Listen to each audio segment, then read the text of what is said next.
of the Dark. We are a channel honoring the yellowed and blackened bones of many prominent authors. We will be digging up several obscure, strange, and forgotten authors who influenced many of the great horror, science fiction, and fantasy writers today. More tales of the horrifying, obscure, strange, and forgotten are climbing out of the tombs.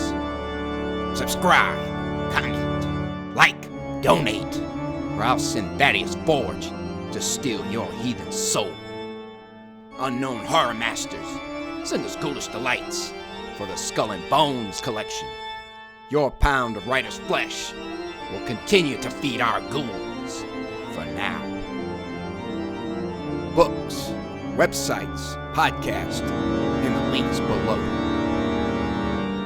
Children of Horror, Legion of Ghouls. Tonight, we present a fellow with a lot on his mind, Enoch by Robert Bloch, first published in September 1946. My business? Killing people, so step right up. It always starts the same way. First, there's the feeling. Have you ever felt the tread of little feet walking across the top of your skull? Footsteps on your skull, back and forth, back and forth. It starts like that. You can't see who does the walking. After all, it's on top of your head. If you're clever, you wait for a chance and suddenly brush a hand through your hair. But you can't catch the walker that way. He knows. Even if you clamp both hands flat to your head, he manages to wriggle through somehow. Or maybe he jumps. Terribly swift he is, and you can't ignore him.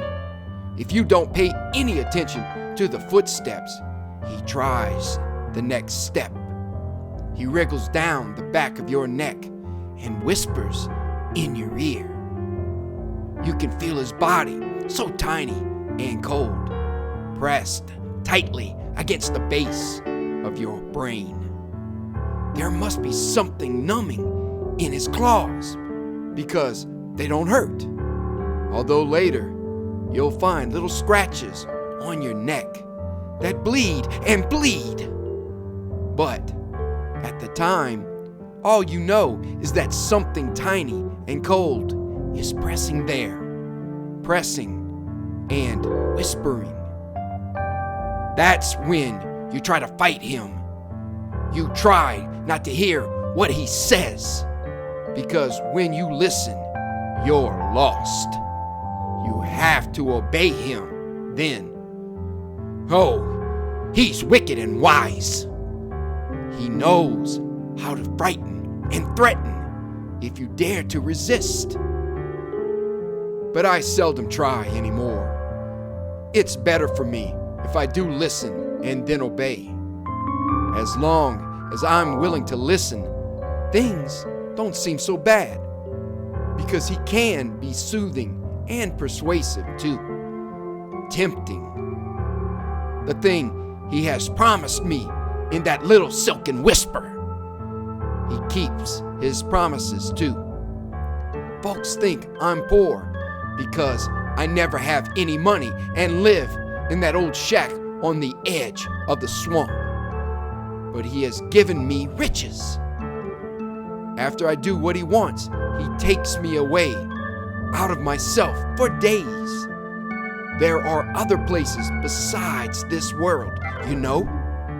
Places where I am king. People laugh at me and say I have no friends. The girls in town used to call me Scarecrow. Yet sometimes, after I've done his bidding, he brings the riches of the world to me. Just dreams? I don't think so. It's the other life that's just a dream. The life in the shack at the edge of the swamp. That part doesn't seem real anymore. Not even the killing. Yes, I kill people. That's what Enoch wants, you know? That's what he whispers about. He asks me to kill people for him. I don't like that. I used to fight against it. I told you that before, didn't I? But I can't anymore. He wants me to kill people for him, Enoch, the thing that lives on the top of my head.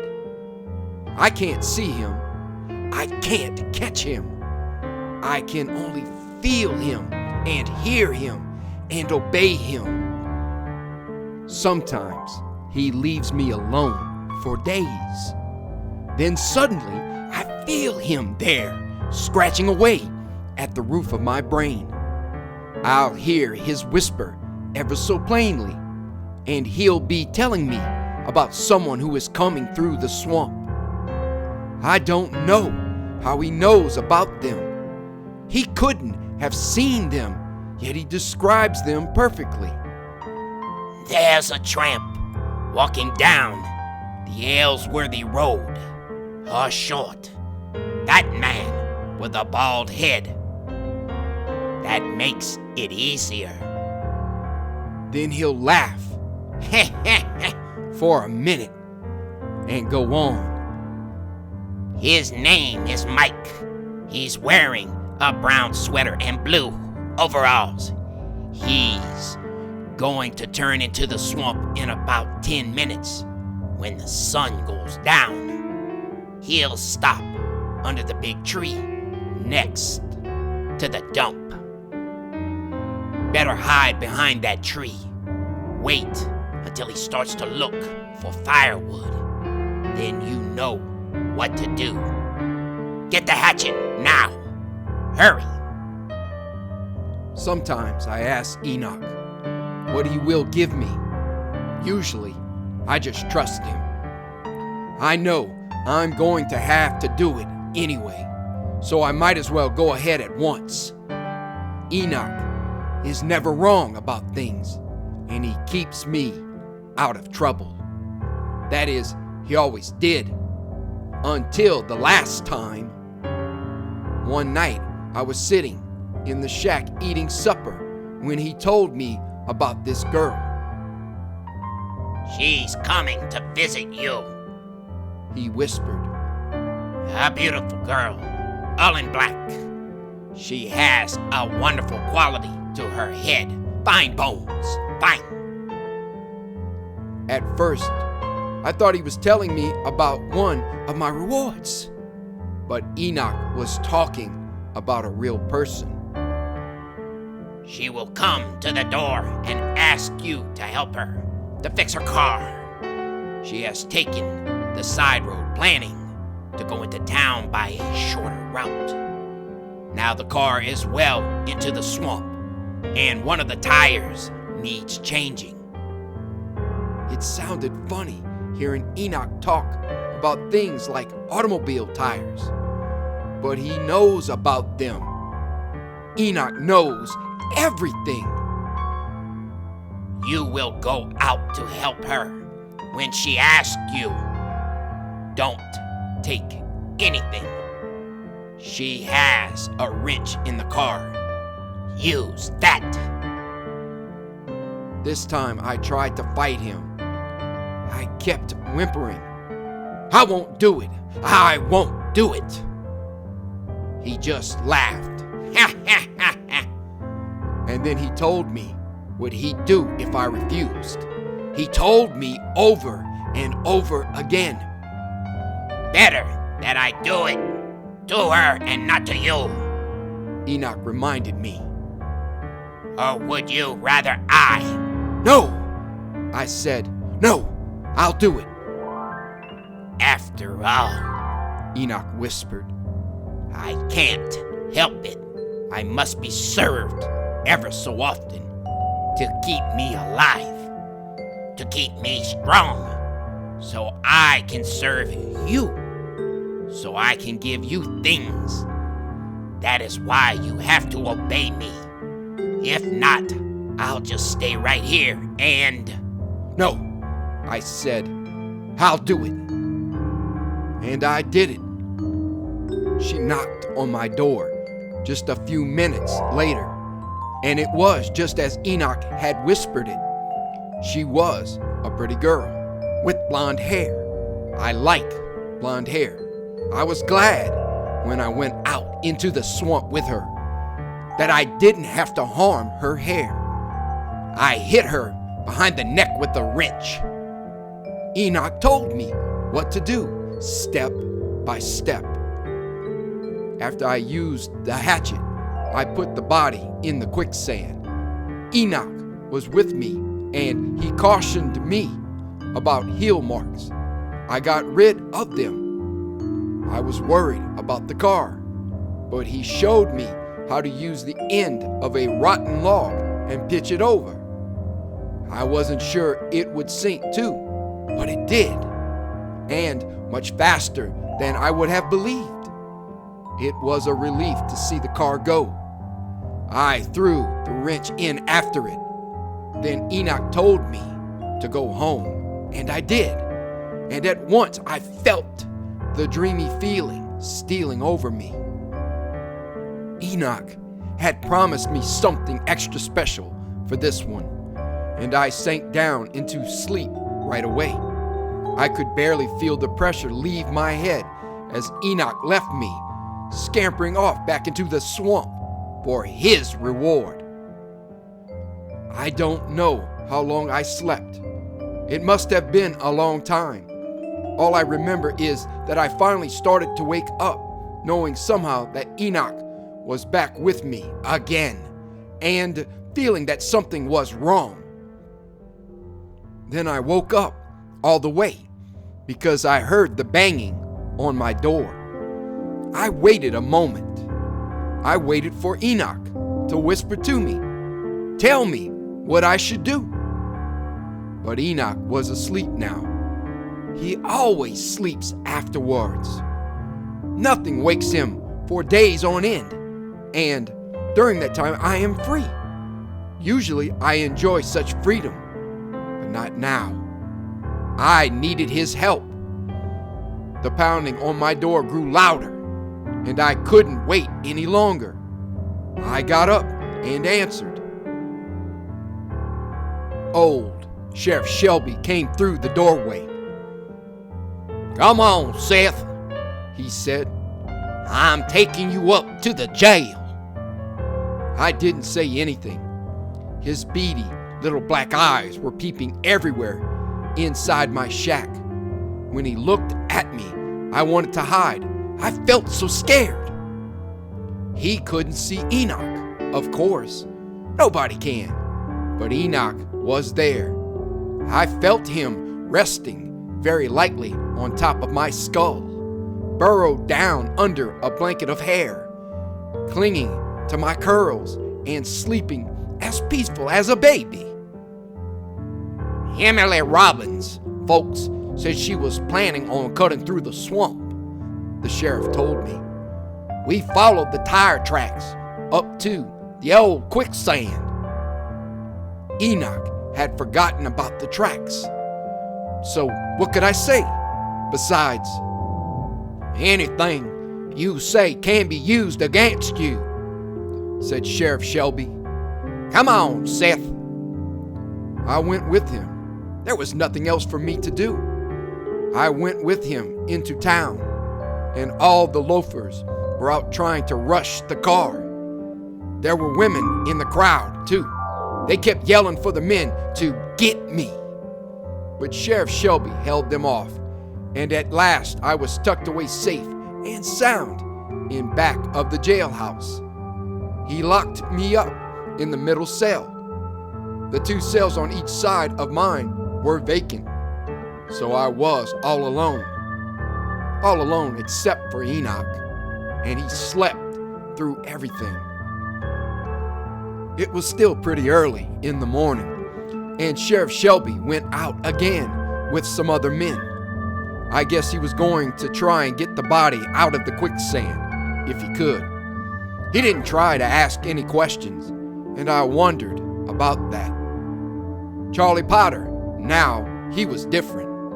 He wanted to know everything. Sheriff Shelby had left him in charge of the jail while he was away. He brought me my breakfast after a while and hung around asking questions. I just kept still. I knew better than to talk to a fool like Charlie Potter. He thought I was crazy, just like the mob outside. Most people in that town thought I was crazy because of my mother, I suppose, and because of the way I lived all alone out in the swamp. What could I say to Charlie Potter? If I told him about Enoch, he'd never believe me anyway. So I didn't talk. I listened. Then Charlie Potter told me about the search for Emily Robbins and about how Sheriff Shelby got to wondering over some other disappearances a while back. He said that there would be a big trial and the district attorney was coming down from the county seat, and he heard they were sending out a doctor to see me right away. Sure enough, just as I finished breakfast, the doctor came. Charlie Potter saw him drive up and let him in. He had to work fast to keep some of the oafs from breaking in with him. They wanted to lynch me, I suppose. But the doctor came in all right, a little man with one of those funny beards on his chin. And he made Charlie Potter go up front into the office while he sat down outside the cell and talked to me. His name was Dr. Silversmith. Now, up to this time, I wasn't really feeling anything. It had all happened so fast, I didn't get a chance to think. It was like part of a dream. The sheriff and the mob and all this talk about a trial and the lynching and the body in the swamp. But somehow the sight of this Dr. Silversmith changed things. He was real all right. You could tell he was a doctor by the quiet way he talked. He sounded like the doctor who wanted to send me to the institution after they found my mother. That was one of the first things Dr. Silversmith asked me, what had happened to my mother. He seemed to know quite a lot about me, and that made it easier for me to talk. Pretty soon I found myself telling him all sorts of things. How my mother and I lived in the shack. How she made the filters and sold them. About the big pot and the way we gathered herbs at night. About the nights when she went off alone and I would hear the queer noises from far away. I didn't want to say much more, but he knew anyway. He knew they had called her a witch. He even knew the way she died when Santo Dinarelli came to our door that evening and stabbed her because she had made the potion for his daughter, who ran away with that trapper. He knew about me living in the swamp alone after that too. But he didn't know about Enoch.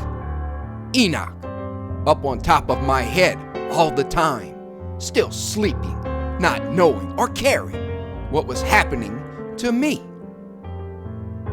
Somehow, I was talking to Dr. Silversmith about Enoch. I wanted to explain that it wasn't really I who had killed this girl. So I had to mention Enoch and how my mother had made the bargain in the woods. She hadn't let me come with her. I was only 12, but she took some of my blood, pricking me with a needle and dropping it into a little bottle. I don't know exactly what she did, but when she came back in the morning, Enoch was with her. I couldn't see him, of course, but she told me about him, and I could feel him when he perched on my head.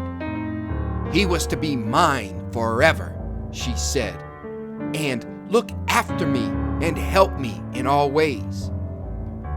I told this very carefully and explained why it was I had to obey Enoch ever since my mother was killed.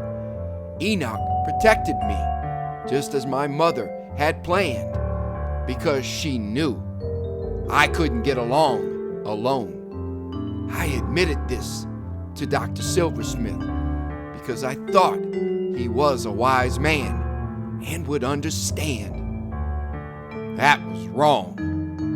I knew it at once because while Dr. Silversmith leaned forward and stroked his little beard and said, "Yes, yes," over and over again, I could feel his eyes watching me. He had the same kind of eyes as Sheriff Shelby. Beady eyes, mean eyes, eyes that don't trust you when they see you, prying, peeping eyes. Then he began to ask me all sorts of funny questions.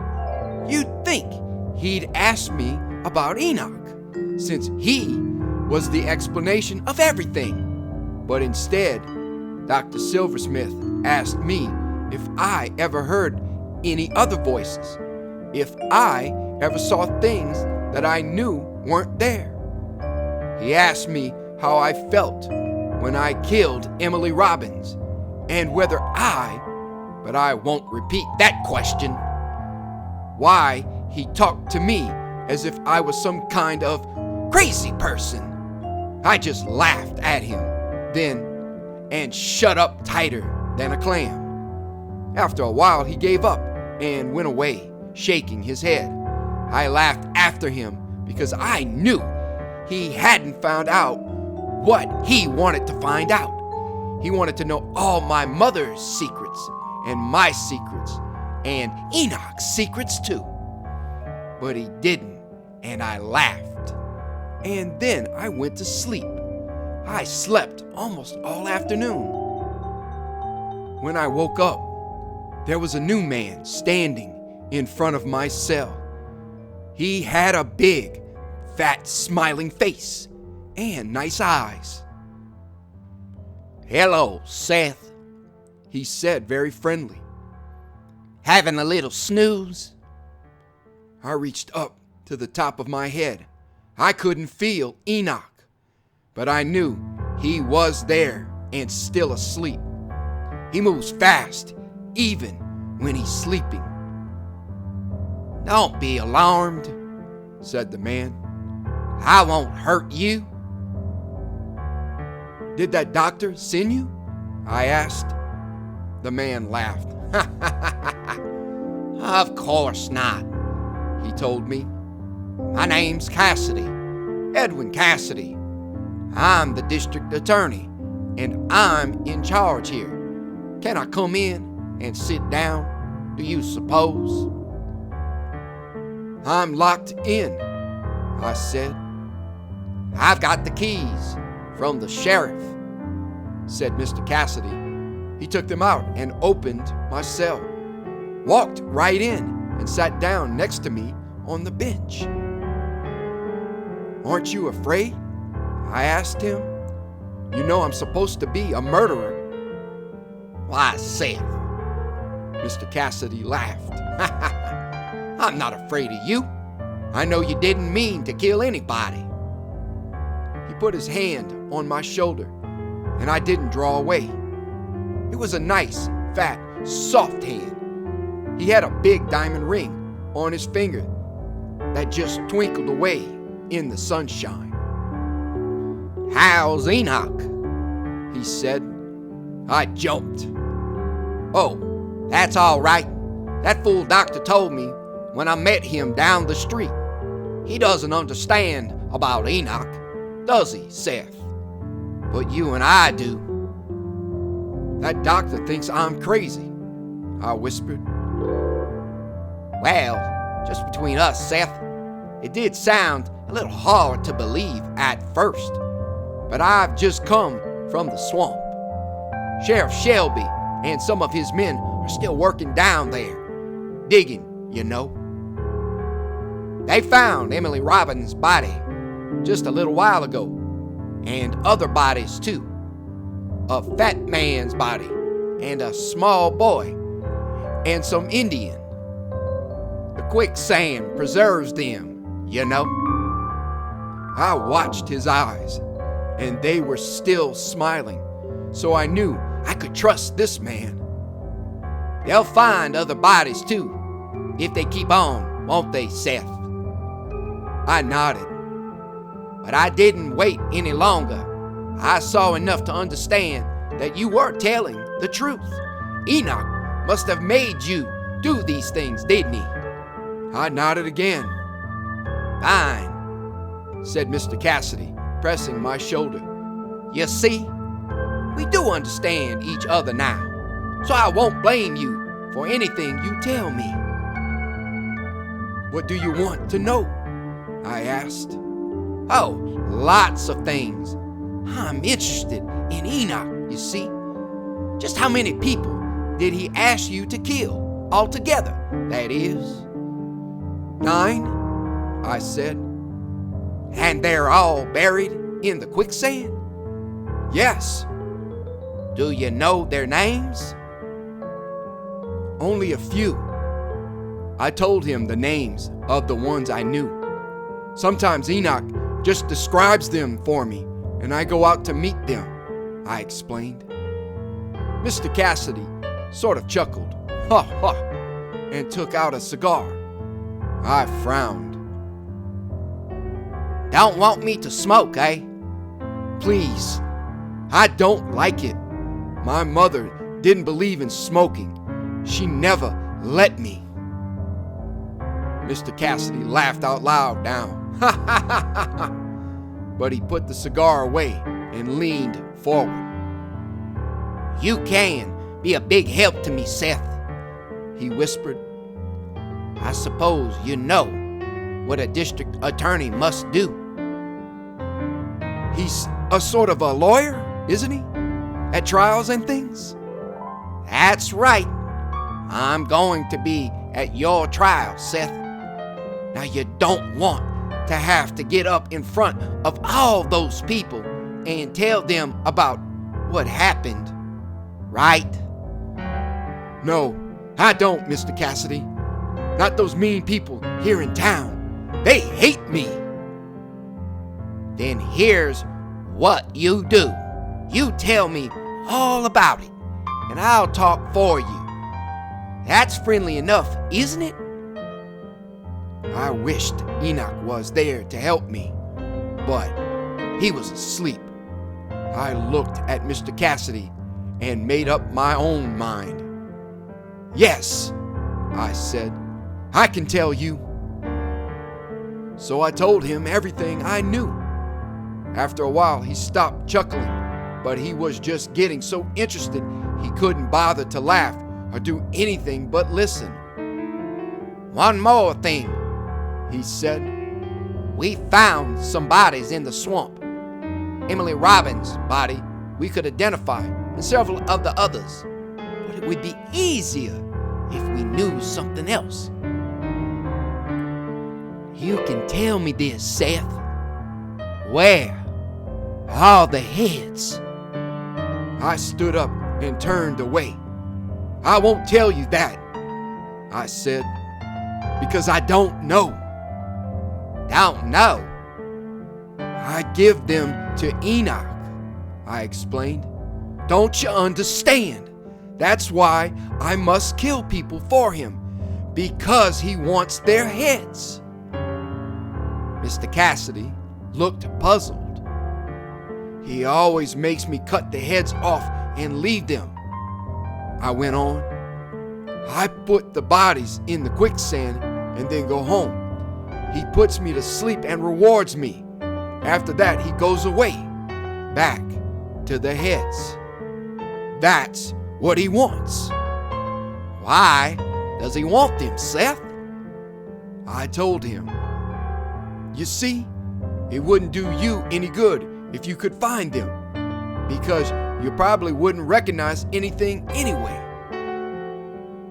Mr. Cassidy sat up and sighed. But why do you let Enoch do such things? I must, or else he'd do it to me. That's what he always threatens. He has to have it. So I obey him. Mr. Cassidy watched me while I walked the floor, but he didn't say a word. He seemed to be very nervous all of a sudden, and when I came close, he sort of leaned away. You'll explain all that at the trial, of course, I said, about Enoch and everything. He shook his head. I'm not going to tell about Enoch at the trial, and neither are you, Mr. Cassidy said. Nobody is even going to know that Enoch exists. Why? I'm trying to help you, Seth. Don't you know what the people will say if you mention Enoch to them? They'll say you're crazy, and you don't want that to happen. No. But what can you do? How can you help me? Mr. Cassidy smiled at me. You're afraid of Enoch, aren't you? Well, I was just thinking out loud. Suppose you gave Enoch to me. I gulped. Yes, suppose you gave Enoch to me right now. Let me take care of him for you during the trial.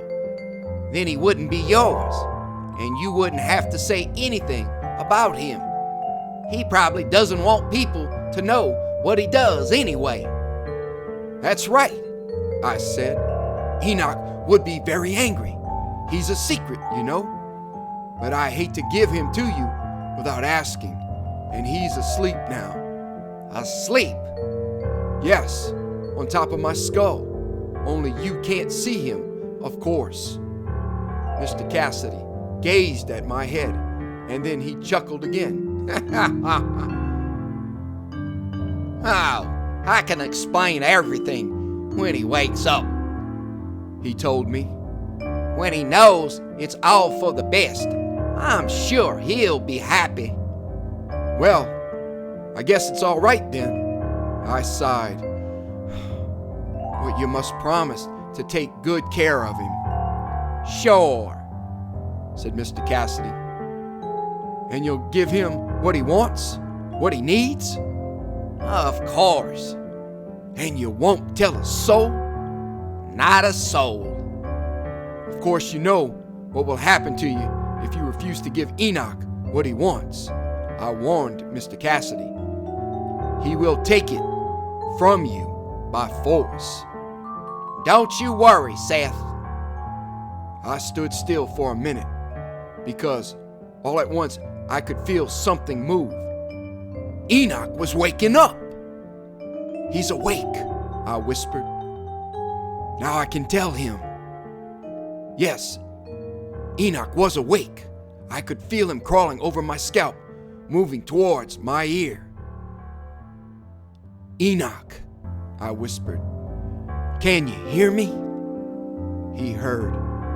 Then I explained everything to him. How I was giving him to Mr. Cassidy.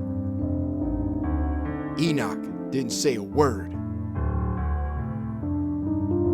Mr. Cassidy didn't say a word. He just sat there and grinned.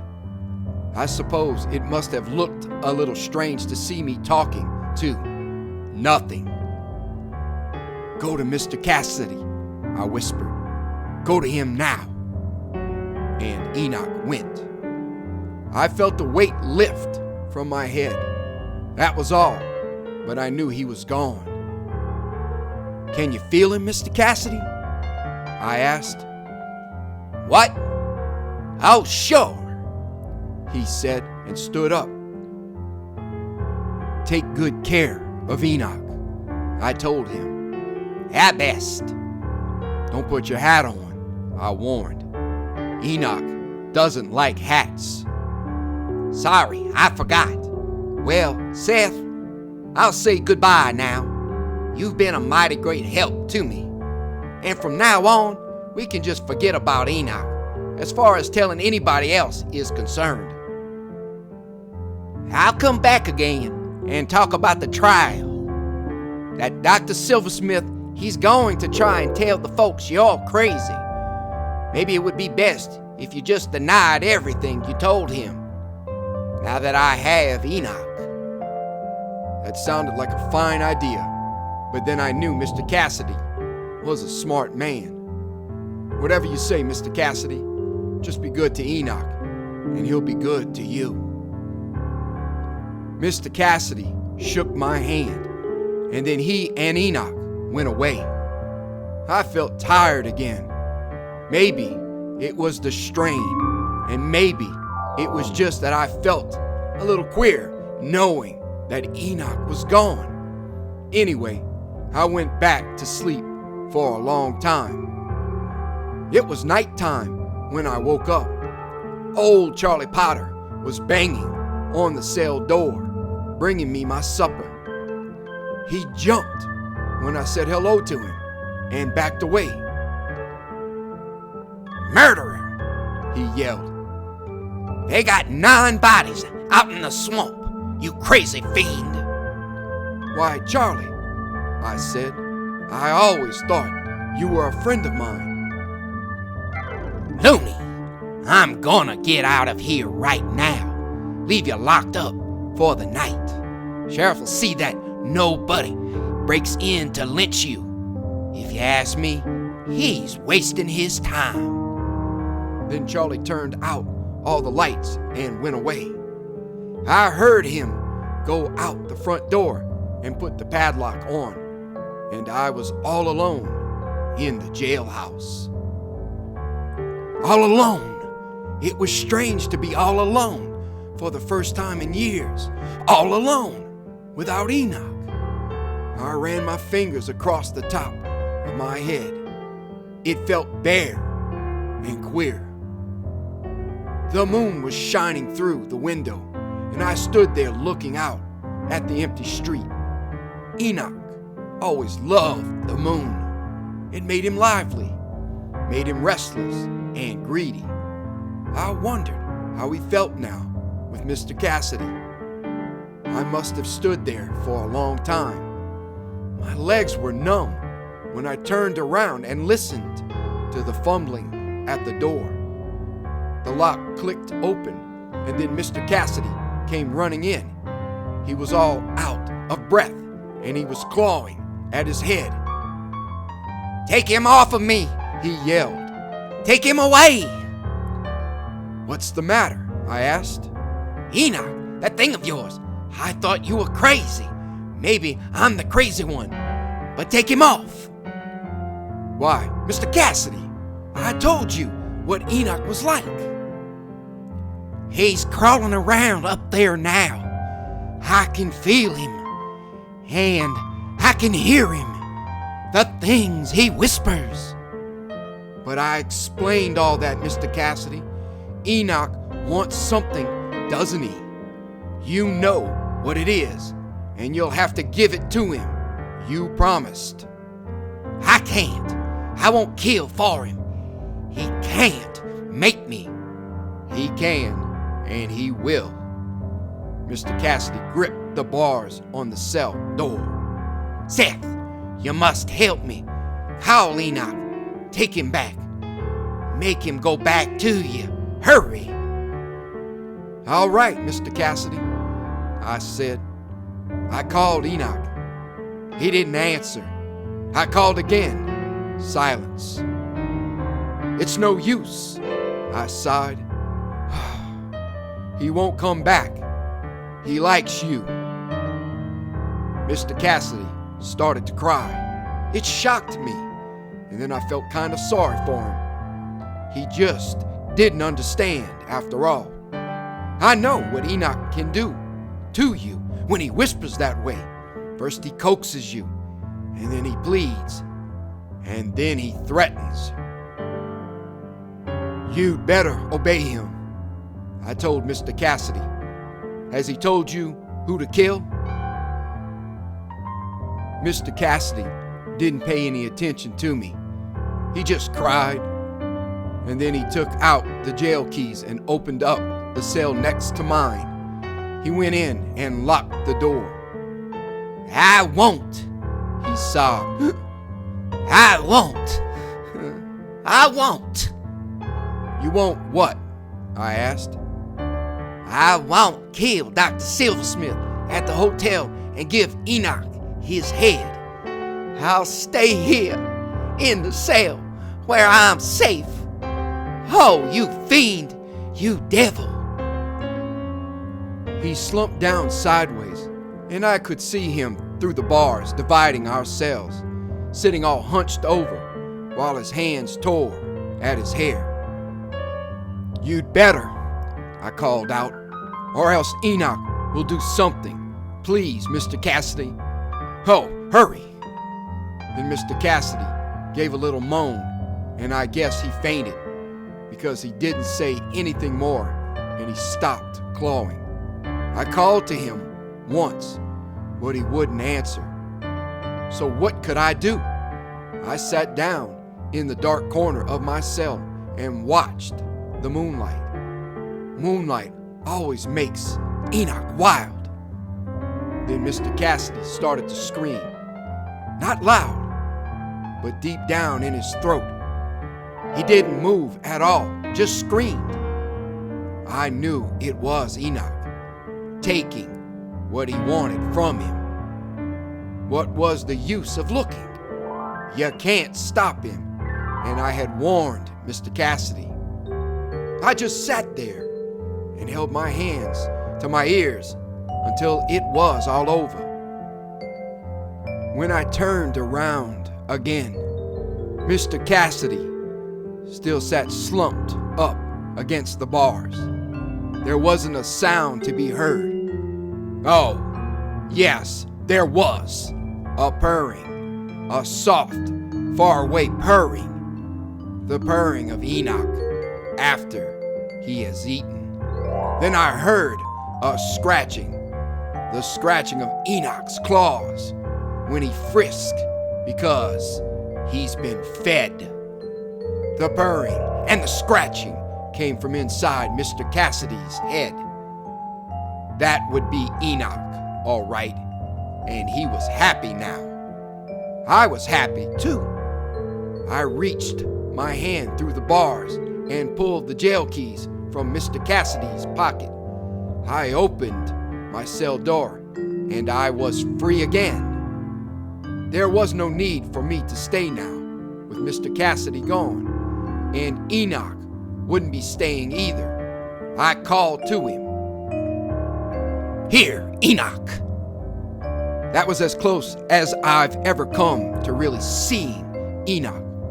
A sort of a white streak that came flashing out of the big red hole he had eaten in the back of Mr. Cassidy's skull.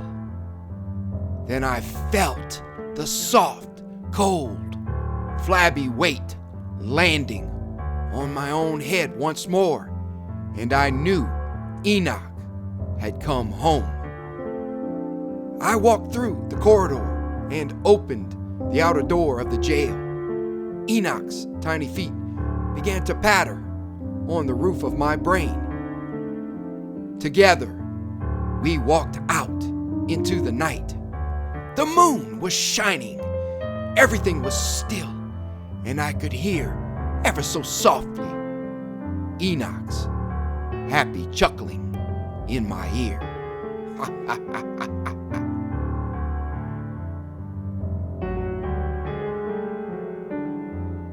Thank you for listening. Have a great night.